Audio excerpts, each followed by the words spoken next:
안녕하세요. 기독교 대한선교교회 소금빛 교회에서 설립하고 후원하는 파이미니스트리 통합 입문과정 성경은 드라마다 12주차 강의 나눔 동영상에 참여하신 저와 여러분을 우리 주님께서 환영하십니다. 이 시간 제가 기도하고 12주차 강의 나눔 동영상을 시작하겠습니다. 거룩하신 하나님 아버지 감사합니다. 오늘 이렇게 드디어 마지막 12주차 강의 나눔 동영상으로 모일 수 있게 해주셔서 감사합니다. 지금 이 시간까지 인도하신 분이 주님이시며 앞으로도 우리와 함께 하실 분이 우리 영원하신 하나님이신 것을 고백하며 나아갑니다. 이 시간 12주차 강의 나눔 동영상을 통해서 우리에게 주님이 주고자 하시는 마지막의 그 아름다움의 그 장엄함을 우리가 온전히 알고 그것을 취하게 하여 주옵시며 주님, 그것으로 인하여 궁극적으로 주님만 영광 받으시는 거룩한 주님의 백성 된 삶 살게 하여 주옵소서. 이 시간 우리를 방해하려고 하는 더러운 악한 마귀스탄 세력들은 다사이 그리스도 예수님의 이름으로 저희와 곧 떠나가게 하여 주시고 이 시간 오직 주님만 홀로 영광 받아 주옵소서. 우리 주 살아계신 예수님의 이름으로 감사드리며 간절히 기도드립니다. 아멘. 드디어 그래서 육막 왕의 귀한 완성된 구속에 대한 이야기를 같이 나누고자 합니다. 성경 드라마다 책에는 297쪽으로부터 306쪽까지의 이야기를 저희가 함께 나눈다라고 말씀드릴 수 있겠습니다. 먼저 우리가 성경 드라마다의 두 저자의 이야기를 한번 좀 살펴봅시다.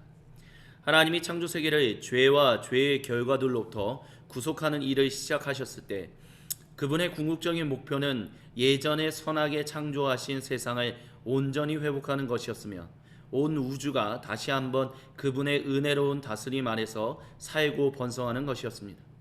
이러한 우주적 구속의 목표는 먼저 그리스도 예수님 안에서 계시되었고 그 다음에 성취되었습니다. 예수님이 십자가 위에서 하신 다 이루었다라는 말씀은 그 구속이 이미 완료되었음을 선언하신 것입니다.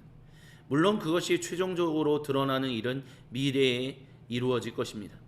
성경은 이 최종적인 우주적 회복을 위해 하나님이 점진적으로 전진해 가신다라는 그 이야기를 전해줍니다. 그것은 또한 그 회복이 온전하게 드러날 때 어떤 회복이 될지를 조금씩 밝혀줍니다. 이 마지막 장에서는 하나님의 선한 창조 세계가 회복되고 새롭게 되는 역사의 결말에 대해 살펴볼 것입니다 라고 얘기합니다. 하나님의 구속이 이미 완성되었고 예수님 안에서, 그리고 그것이 하나님이 정하신 그 미래에 최종적으로 완전히 드러날 것이다 라는 것, 그 모습이 어떻게 드러날 것이고 그 중간 시대를 살고 있는 우리 말세를 시대를 살아가고 있는 우리는 어떤 것을 기대하며 살아가야 할 것인가 라는 내용들을 살펴볼 것이다 라고 성경은 드라마다의 두 저자는 우리에게 얘기해주고 있습니다. 이야기의 끝, 창조, 타락, 구속, 완성, 이 하나님의 창조하시고 구속하시는 이 모든 일들의 마무리, 그 완성은 과연 어떻게 될까요?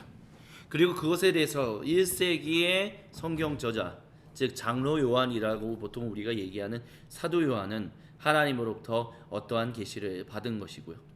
그래서 교회는 어떻게 그것을 우리 이야기, 하나님 이야기, 우리가 포함되어 있는 하나님 이야기의 마지막이라고 생각했던 것인지 우리 같이 한번 살펴봤으면 좋겠습니다. 계시록은 하나님 나라의 도래와 창조 세계를 회복하신다라는 하나님의 의지가 영원히 이루어진다라는 것을 그림 언어, 즉 은유적 표현으로서 우리에게 보여줍니다. 계시록이 은유적 표현으로 주님의 다시 오심을 말하고 있는 것은 사람들이 자신들의 모든 것으로 완벽하게 알아차릴 수 없는 삼위 하나님의 현실이 올 것이기 때문에 그나마 사람들이 상상하여 그려볼 수 있는 언어들로서 그리스도의 재림을 이야기하는 것이다 할 수 있습니다. 그래서 유진 피터슨 목사님은 묵시 현실을 새롭게 하는 영성이라는 책에서 이렇게 얘기했습니다. 하늘이라는 단어를 하나의 은유라고 부른다라고 해서 덜 실제적인 뜻은 아닙니다. 다만 지금 우리의 현 시점에서 우리 오감으로는 접근할 수 없는 실제임을 가리킬 뿐입니다 라고 얘기합니다. 그래서 예수님도 비유로서 하나님 나라에 대해서 굉장히 많이 공생의 기간 동안 말씀하셨죠. 그리고 그것에 대한 마지막 우리의 마무리가 하나님 나라 이야기의 그 마무리가 어떻게 될 것인가, 완성이 어떻게 성취되고 이제 완전히 이루어질 것인가라는 부분에 있어서도 은유적 표현을 사용하고 비유를 말씀하고 계시다라고 얘기한다는 것이죠. 왜냐하면 우리가 그것을 다 1세기의 유대인들조차도 하나님이 예수님을 통해서 행하시는 그 일들을 온전히 알지 못했기 때문에 은유적 표현으로서, 비유로서, 그림 언어로서 표현하셨던 것처럼 오늘 우리도 21세기든 25세기든 30세기든 주님이 다시 오시는 그날까지 살아갈 모든 인류가 하나님 나라의 구체적인 도래에 대한 완성에 대한 모습을 분명하게 그려낼 수 없기 때문에 이와 같은 은유적 표현으로서 우리에게 그림 언어로서 표현하고 있다는, 다른 말로 한다면 이 그림의 언어는 구약 성경에, 유대인의 성경에 그려져 있던 그 표현들이 어떻게 성취되는가라는 부분, 그 연속성 가운데서 유대인 배경의 그리스도인이었던 장로 요한, 즉 사도 요한을 통해서 우리에게 얘기해주고 있다라는 것입니다. 사도 요한이냐 장로 요한이냐 많은 사람들이 왈가왈부합니다. 즉 많은 학자들이 사도 요한이 아니라 또 다른 인물로서의 예수님의 제자가 아닌 그냥 장로 요한일 것이다 라고 얘기하는 분들도 있고요. 아니면 예수님의 제자였던 정말 그 사도 요한이 장로로서 장로 요한이라는 용어도 사용했을 것이다. 그렇기 때문에 결국에는 사도 요한일 것이다 라고 얘기하는 사람들도 있습니다. 사도 요한이든 아니면 예수님의 제자였던 요한이든 세베대의 아들 요한이든 아니면 다른 인물로서의 요한이든 어찌됐든 간에 중요한 것은 이 계시록을 기록한 이 저자는 유대인 배경의 그 그림들을, 그 그림 언어들을, 하나님이 유대인들에게 주셨던 그 그림 언어를 누구보다 세세하게 잘 알고 있었던 사람, 하나님이 결국에는 이루시는 나라가 어떤 것인지에 대한 분명한 이해를 가지고 있었던 사람이다라는 것은 부인할 수 없는 사실일 것입니다.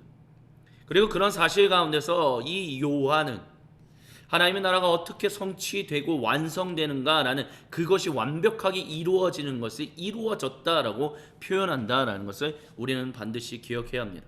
그렇기 때문에 거기에 또 다른 의미가 덧붙여져서 어떤 다른 것에 지금 오늘날 일어나고 있는 어떤 현상들을 빗대어서 그려진 언어들이다, 그러니 바로 오늘 우리 시대를 위한 언어다라는 식으로 해석하는 계시록의 모든 해석은 잘못된 것이다 라는 것을 우리는 반드시 기억해야 합니다.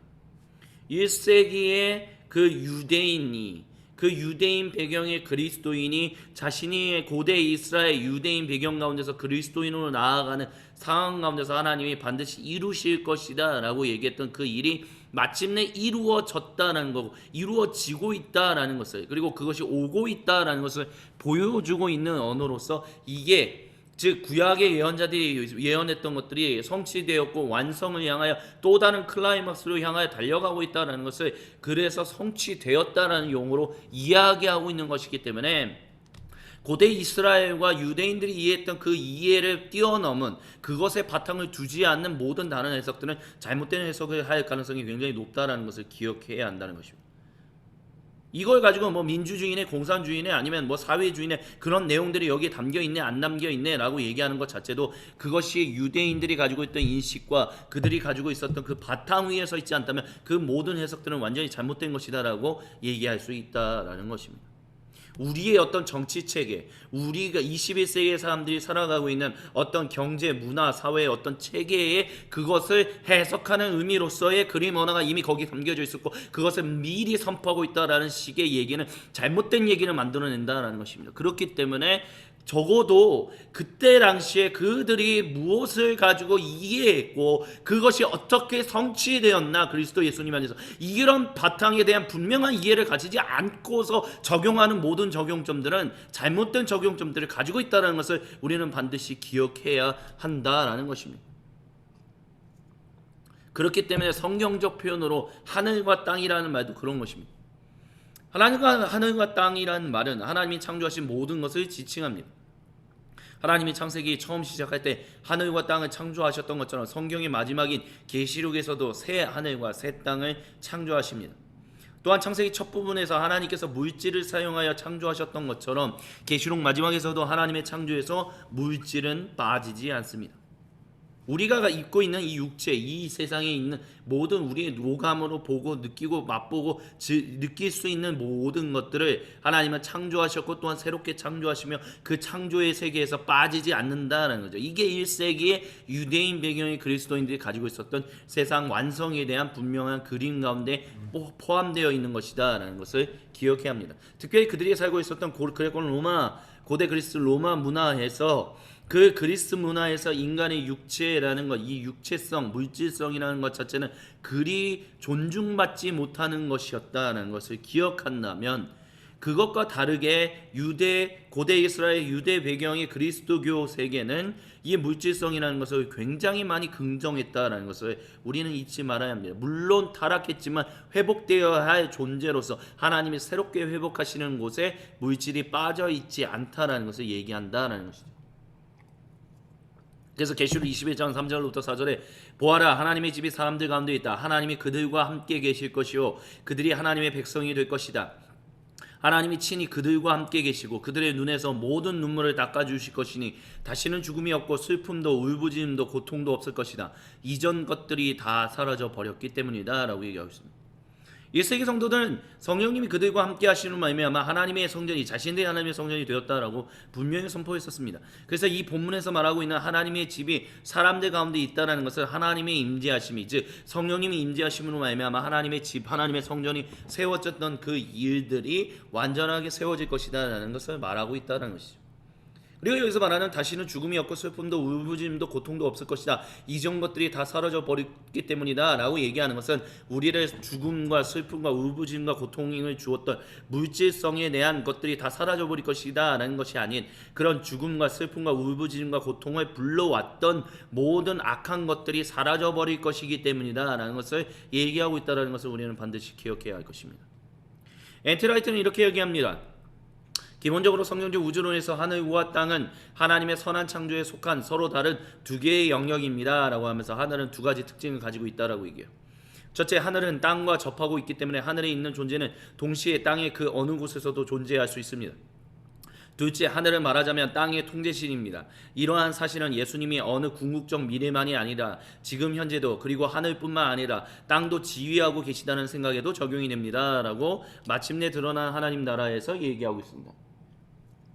그리고 여기서 말하는 하늘, 하나님의 선한 창조에 속하는 이 하늘, 하나님이 직접 다스리시는 그 영역은 우주라는 영역, 우리가 지금 현재 21세기의 그리스도인들이 과학의 발달을 인하여 바라보고 있는 그 물질 세계로서의 우주를 포함하고 있는 것이 아니다라는 것을 기억해야 합니다. 지금 무슨 얘기냐라고 했을 때, 이 하늘이라는 것, 이 땅이라는 존재가 바로 하나님의 창조 세계의 모든 것이고, 그 창조 세계의 모든 것에는 이 우주도 포함되어 있다라는 것이죠. 즉 물질로 이루어진 우주 말입니다.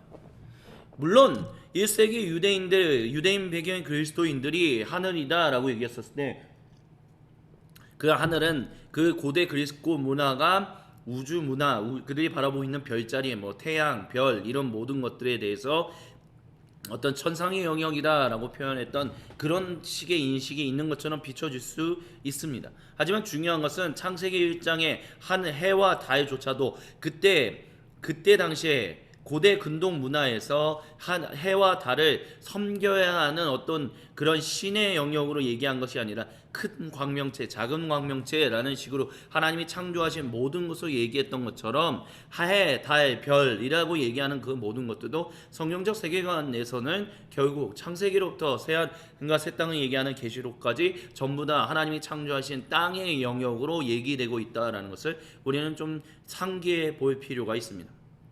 그렇기 때문에 하나님이 항상 얘기했던 하늘이라는 것은 바로 하나님이 다스리고 계신 그 우주적, 그 영적 영역이다라고 표현할 수도 있겠죠. 근데 그 영적 영역이라는 곳이 물질적 영역이라고 얘기하는 이 영역과 접하고 있기 때문에 하늘에 있는 존재, 즉 하나님, 그리스도 예수님, 성령님은 땅의 어느 곳에서도 존재할 수 있다는 분명한 인식을 그리스도인들은, 1세기 그리스도인들은 고대 이스라엘 그리고 유대교의 배경을 따라 받아들이고 있었습니다. 또한 하늘은 말하자면 땅의 통제실이라는 것은 예수님이 지금 현재도 하늘뿐만 아니라 이 땅 어디에서든 지휘하고 계시다. 그러니까 멀리서 그냥 팔짱 끼고 바라보고 계시고 그냥 두 손 놓고 계신 것이 아니라 끊임없이 지휘하시며 당신의 선하시고 완전하신 뜻을 행하고 계시다라는 것에 대한 인식이 계시록 가운데 있었다라는 거예요. 종말론 가운데 있었다라는 것을 N.T. 라이트 교수님이 우리에게 얘기해주고 있습니다. 또한 복음서나 사도행전 그 어디에서도 예수님이 천국으로 가셨으니 우리도 그분을 따라갈 수 있도록 하자라는 식의 말에 근접한 말은 없습니다 라고 얘기하면서 1세기 그리스도인은 오히려 예수님은 이 세상을 통치하시면서 천국에 계신데, 즉 하늘의 영역에 계시는데 그 통치를 완성하시기 위해 언젠가 돌아오실 것이다 라고 말하며, 하나님이 이 세상을 심판하신다는 것은 모든 것을 바로잡으시고 해결하시고 그저 안도의 한숨만 이끌어낸다라는 것이 아니라 나무와 들판과 바다와 홍수에서 기쁨의 외침을, 즉 땅의 모든 물질 영역이다 라고 얘기하는 이 땅의 세계의 모든 아름다움 즐거움의 선포를 이끌어낼 것이다 라는 뜻을 가지고 있다. 그래서 우리가 죽어서 저 천국에 가는 것이 아니라 원래 성경적 세계관에서의 종말은 하나님의 영역이 하늘, 이 땅, 하나님의 창조세계 물질이다 라고 얘기하는 이 창조세계와 하나 된다라는 것을 얘기하고 있다라고 우리가 기억해 볼 필요가 있다라고 강조합니다. 그래서 성경은 드라마다의 두 저자는 이렇게 얘기하죠. 하나님은 동산에서 아담과 하와와 함께 거니셨던 그때처럼 다시 한번 우리 가까이에 계시며 인간들끼리의 관계도 치유되어 사랑이 충만하게 되며 인간의 삶 전체가 정화되고 창조세계는 하나님의 백성이 이전 죄와 죽음의 노예 상태에서 해방된 상황에 참여하게 되는 것을 새하늘과 새 땅이 얘기하고 종말이 얘기하고 있다라고 얘기합니다. 그래서 성경 이야기의 목표, 즉 완성이라는 것은 이 창조세계가 모든 것이 새로워지는 것이며 창조세계가 치유되고 구속되고 회복되는 것이다 라고 298페이지에서 얘기하고 있습니다. 그러면 제가 아까 전에 서두에 말씀드렸던 것처럼 이와 같은 인식, 즉 우리가 1세기 고대 이스라엘부터 유대인을 거쳐서 그리스도인까지로 확장되어 나온 이 배경의 인식이 분명하게 있어야만 우리가 오늘날 적용하는 데 있어서 큰 실수를 하지 않는다라고 말씀드렸던 이유가 바로 이런 것들이다라고 말씀드릴 수 있겠습니다. 오늘날에 과연 이와 같은 종말에 대한 인식이 한국교회 가운데 있습니까? 온 창조세계가 회복되는 것, 그 우리가 바라보는 물질 세계로서 되어 있는 이 우주를 통칭하는 이 땅이라는 곳이 완전히 새로워지는 것이다 라는 부분에서의 종말에 대한 이야기를 우리는 하고 있습니까? 그 종말에 대한 이야기 가운데서 우리는 지금의 정치, 지금의 경제, 지금의 사회, 지금의 예술, 지금의 스포츠, 지금의 교육, 지금의 모든 사회의 모든 문화의 영역들을 다 변혁될 것이고 그것이 완성될 것이다라는 얘기를 분명하게 하고 있습니까? 아니면 어떠한 것들을 가지고 우리는 그것이 마치 성경의 얘기에 예언되어 있었던 것이니 이게 완성된 것이다 라고 얘기하고 있습니다. 제가 서두에 민주주의라든지 공산주의라든지 사회주의라든지 자본주의라든지 그와 같은 모든 그림들이 성경 계시록에 기록되어 있는 것처럼 해석하는 것들이 굉장히 잘못된 것들이 가능성이 높다라고 말씀드렸던 이유가 바로 여기에 있다라고 말씀드릴 수 있을 것입니다. 민주주의, 공산주의, 사회주의, 자본주의 그 어떤 것도 결국에는 궁극적으로 우리가 어떤 프리즘에서 바라봐야 하느냐라고 한다면 하나님이 마침내 그리스도의 완전한 그 재림이 이루어지는 그날 모든 죄와 악이 무너지고 사라짐으로 말미암아 세워지게 되는 예수님을 만왕의 왕으로 세워지는 그 나라 가운데서 회복된 하늘과 땅이 하나 된 하나님의 다스리심이 완전히 세워진 그 나라로서 우리가 지금 각각의 정치 영역, 경제 문역, 사회 문화, 스포츠, 예술, 교육 모든 것들을 얘기하고 있냐라는 것입니다. 그런 것들이 성경적 세계관의 그 계시록의 얘기 가운데서 나오고 있냐는 거예요. 안 나오고 있다는 거죠. 민주주의라고 얘기하는 것, 공산주의, 우리는 보통 오랜 시간 20세기 초중반부터 공산주의, 사회주의라는 것들이 하나님을 대적하는 문화다라고 얘기하면서 그렇기 때문에 적그리스도다라고 얘기하는 그런 시대를 거쳐왔습니다. 그러면서 민주주의가 진실로 자유민주주의가 하나님의 보시기에 가장 합당한 정치체계다 이런 것들이 성경에 기록되어 있다 아니면 그것을 통해서 우리가 미루어 짐작할 수 있다라고 얘기하는 그런 시대도 거쳐왔습니다. 하지만 민주라는 얘기하는 이 백성민의 주인, 백성이 주인이다라고 얘기하는 것이 과연 하나님이 예수님은 만왕의 왕이다라고 세우셨다는 그 인식과 연결이 되고 있느냐 아니면 반대되고 있느냐라고 했었을 때, 또한 자본주의냐 아니면 분배주의냐라고 얘기하는 것 가운데서도 결국에는 그 모든 것들이 예수님은 만왕의 왕으로서 섬기는 것 가운데서 얘기되고 있는 것인지 아닌지를 우리는 계속해서 살펴볼 필요가 있는데, 자유민주주의라고 얘기하는 것, 자본주의라고 얘기하는 것, 공산주의라고 얘기하는 것, 사회주의다라고 얘기하는 이 모든 정치, 경제 이런 체계들이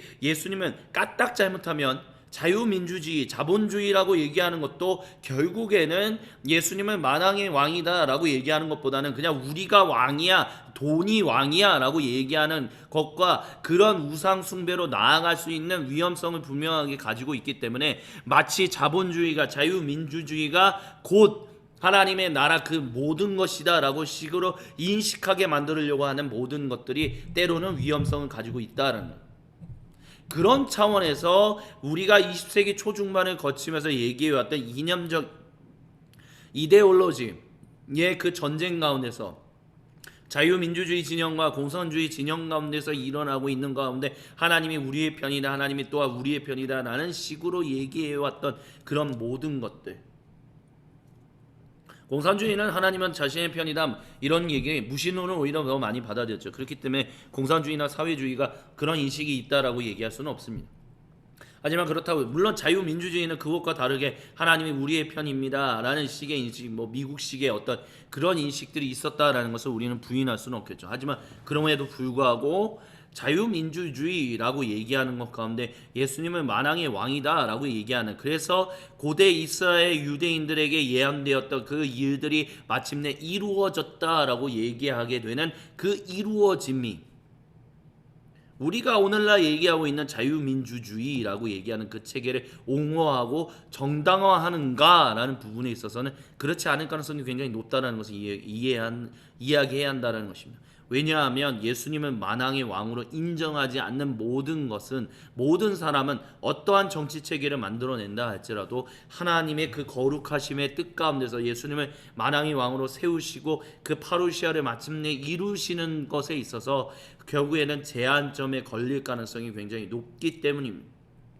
다른 말로 한다면 하나님을 진실로 예수님을 구세주로 고백하며 예수님을 만왕의 왕으로 세우신 하나님이 진실로 정말 정직하고 선하신 분이십니다 라고 고백하는 정말 참된 그리스도인들이 살아가는 가운데서 우리가 형성해가는 모든 것들,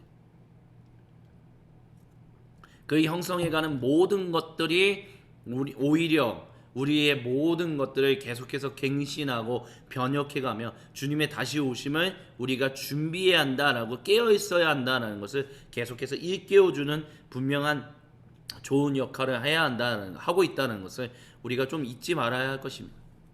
그렇기 때문에 무슨 체계가 정말 좋은 것이네 아니네 라는 얘기보다 더 중요한 것은 우리는 계속해서 주님 안에서 세상을, 창조세계를 완벽하게 회복하고 계시는 그 하나님의 일하심을 온전히 분별하며 그곳을 향하여 달려가고 있는 가운데 우리의 거룩한 인생을 주님과 함께 들여서 함께 헌신하며 순종하며 참여하며 나아가야 한다라는 식의 인식을 우리가 가져야 한다는 것입니다. 그것에 대해서 조금 더 구체적으로 좀 얘기해 보도록 할게요. 계시록은 세상 마지막 날 무슨 일이 일어날 것인가에 대해서 구체적으로 이야기한 거룩한 책이 아닙니다. 그게 방금 전에 말씀드렸던 그 얘기들이 연장선상에서 말씀드리는 거예요. 오히려 계시록은 예수님이 십자가에서 죽으시고 부활하셔서 만왕의 왕이 되셔서 새롭게 회복한 자신의 영토를 돌아보고 계시는데도 불구하고 그분을 진정한 왕으로서 받아들이지 않는, 전쟁에서 결정적으로 패배한 세력들이 일으키고 있는 어리석은 고발들이 끝나고 마침내 하나님의 정당하심이 드러나게 될 것이다라는 승리를 이야기하고 있다는 것을 기억해야 합니다. 성경적 세계관에서 악마 사탄이라는 존재는 하나님과 동등하게 대립하는 동등한 존재로서 대립하는 존재가 아니다라는 것을 분명히 말씀드렸습니다. 그들은 그저 고발자입니다. 하나님이 인정하시니까 고발자의 역할을 하고 있을 뿐이에요. 그들이 고발하고 있었던 것이 무엇입니까? 하나님은 잘못된 분입니다. 하나님은 선한 분이 아닙니다. 하나님은 불완전한 분입니다. 하나님의 창조 세계를 보십시오. 다 이렇게 불완전하지 않습니까? 라고 얘기하는 것. 하나님의 세상을 창조하신 방식, 운행하시는 방식도 다 불완전합니다. 라고 얘기하는 고발.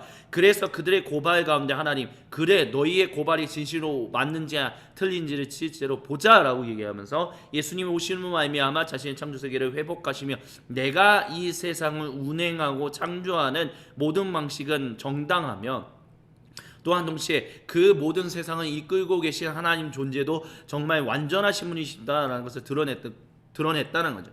그래서 죽음이 패배당함으로 인하여 그들은 아무것도 아닌 존재다라는 것이, 그들의 고발은 그저 허무한 아무것도 아닌 것이라는 것이 드러났다라고, 바로 예수님의 십자가의 죽음과 부활을 통해서 완벽하게 이루어졌다라고 얘기합니다. 근데 아직도 이 세력들이 계속해서 이미 끝난 고발을 하고 있는 거예요. 이미 아니다라는 것이 분명하게 드러나고 있는 고발을 계속해서 하고 있는 거예요. 그래서 그 고발하고 있는 이 어리석은 세력들이 마침내 예수님이 재림하심을 말미암아 하나님의 정당하심이 완전하게 드러냈을 때 니들이 고발했던 이미 끝난 고발을 계속해서 지지부진 물고 늘어지고 있는 어리석은 존재들이여 완벽하게 심판받으라라는 것. 그리고 하나님의 선하시고 인자하신 뜻이 완벽하게 드러나는 이 세계를 보면 너희는 바깥 어두운 곳에 갇혀서 이를 갈게 될 것이다 라는 것이 실제로 이루어지는 그 하나님 나라 예수님의 승리에 대한 것을 얘기하는 것이 계시록이다라는 것. 어떤 체계가 바로 그 끝을 향하여 나아가는 방향 가운데서 일어나는 현상이다라는 것이 계시록에 기록된 것이 아니라 예수님의 승리가 하나님의 승리하심에 하나님의 정당하심에 대한 드러남이, 그래서 하나님의 정당하심이 드러날 것이다라고 그림 언어로서 은유적 표현으로서 예언되었던 구약 성경의 예언이 마침내 성취되었다라고 얘기되는 게 바로 계시록의 선포다라는 것입니다. 앞으로 세상 마지막 날 주님이 다시 오시는 날까지 어떤 상황이 있을 거야. 그게 그려져 있어. 그림 언어로서 표현되어 있어. 아니면 거기에 무슨 코드로서 기록되어 있어라는 게 아니라 정말 세상에서 특별히 구약의 예언자들이 하나님이 정말 선하신 분입니까? 하나님이 정말 정당하신 분입니까? 하나님이 정말 완전하신 분입니까? 라는 거에 대해서 아니다라고 얘기하는 고발의 이야기들 가운데서 그렇지 않았다, 그것이 완전히 이루어질 것이라는 것이 그 표현될 것이 이루어질 것이라는 것, 하나님의 정당하심과 완전하심과 온전하심이 선하심이 드러날 것이라는 것이 그림 언어로서 예언되었던 것들이 예언대로 성취되었다라고 얘기되는 것이 바로 계시록의 이야기다라는 것입니다. 그렇기 때문에 우리가 구약에 성취되었던 하나님의 정당하심과 온전하심과 완전하심이 이루어질 것입니다, 드러날 것입니다 라고 예언되었던 그림 언어들, 구약 성경의 그림 언어들이 무슨 의미인지를 분명하게 이해하지 못한다면 계시록을 분명하게 이해하지 못한다는 것을 우리는 반드시 기억해야 합니다. 그래서 계시록은 이해하기 어려운 책이 아니라 우리가 고대 이스라엘 유대인을 통하여 그리스도인들을 통하여 성취되었다라고 얘기하는 이 얘기를 분명하게 이해할 수만 있다면 계시록은 이해하기 어려운 책이 아니고 적용하기 어려운 책이 아니다라는 것을 우리는 반드시 기억해야 할 것입니다. 그래서 앤티 라이트는 계속해서 마침내 드러난 하나님 나라에서 이런 얘기합니다. 종말로는 지금까지 성도님들이 생각했던 것처럼, 그리고 지금도 여전히 많은 사전들이 정의하고 있는 것처럼 단지 죽음, 심판, 천국, 지옥에 대한 것이 아닙니다. 종말로는 대부분 1세기 유대인들과 초기 그리스도인들이 강력하게 믿었던 내용, 즉 하나님의 인도하심에 따라 이 역사가 어디론가 가고 있는데 그것이 가는 방향은 바로 정의, 자유, 그리고 희망이라는 하나님의 새로운 세상이라는 믿음에 대한 것이라는 거죠. 그렇기 때문에 민주주의라고 얘기하는 그 시작점, 자본주의의 시작점이 개신교의 어떤 뿌리 가운데서 나온 것은 분명한 사실이다라고 볼 수 있으나, 팩트라고 얘기할 수는 있지만 그 안에도 결국에는 하나님을 진실로 선하시고 온전하시고 정당하신 좋은 완전하신 분으로서 인정하지 않는 것들이 그 속 녹여져 있다면, 아무리 시작점이 기독교의 어떤 흐름 가운데서 나온 것이다 할지라도 그 흐름은 결국 그것이 흐르는 것은 잘못된 방향으로 흘러갈 수 있다는, 자유민주주의라는 거 얘기하는 것, 자본주의다라고 얘기하는 것도 또 바로 그럴 수 있다라는 것입니다. 그렇기 때문에 마침내 예수님이 만왕의 왕으로서 세워지는 것 가운데서 우리가 어떻게 나아가게 될 것인가, 이 세상이 결국에는 어떤 방향으로 예수님을 왕으로서 섬기게 될 것인가 라는 부분에 있어서 우리는 끊임없이 고민하고 기도하면서 하나님이 우리에게 맡기신 그 청지기의 사명을, 또한 빛과 소금으로서의 사명을 온전히 감당해야 할 것이다 라고 말씀드릴 수 있겠습니다. 그것에 대해서 계속해서 파트 1은 여기까지 진행하도록 하고요. 계속해서 파트 2에서 다음의 내용들을 살펴보도록 하겠습니다. 지금까지 시청해 주신 모든 분들께 감사를 드립니다. 파트 2에서 뵙도록 하겠습니다.